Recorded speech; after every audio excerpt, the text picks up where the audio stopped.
on est face à un gouvernement israélien dont la moitié des représentants vivent au 5e siècle avant Jésus-Christ dans leur tête, en fait. Quand ils se mettent à citer la Bible, Amalek, etc., etc., Netanyahou, il a toujours dit, c'était son rêve depuis 40 ans d'arriver à cette guerre.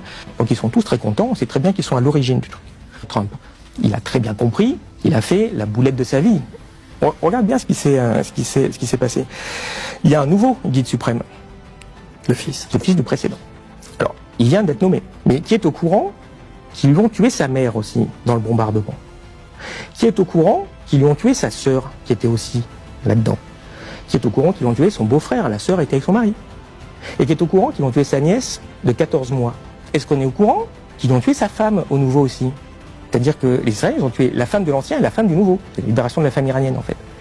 Et il y a des sources qui semblent dire qu'ils ont tué aussi son fils au nouveau.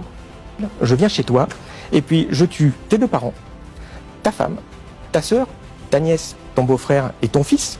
Tu arrives avec une tronçonneuse, du coup, un petit peu énervée, et qu'à ce moment-là, je te dis « Oh, t'es une tronçonneuse, cher Denis ?»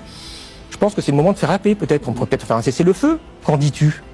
Même si les Américains, ils se barrent, comme pourrait très bien faire Trump, demain matin en disant « Non, mais j'ai gagné, ça suffit », il peut le faire. Mais ce qui va se passer, c'est que les Iraniens, ils vont continuer à bombarder, et que le détroit d'Ormuz, il ne va pas s'ouvrir, en fait. Pour une raison simple, c'est qu'il faut un pays pour déclencher la guerre, mais il en faut 2 pour l'arrêter. Il n'y a plus un seul radar américain au Moyen-Orient. Il reste juste une base en Turquie qui, pour le moment, n'a pas été attaquée parce que c'est comme la Turquie. Tous les autres, tout est détruit. Les bases américaines, c'est des jeux de Lego maintenant. Et ils sont énervés.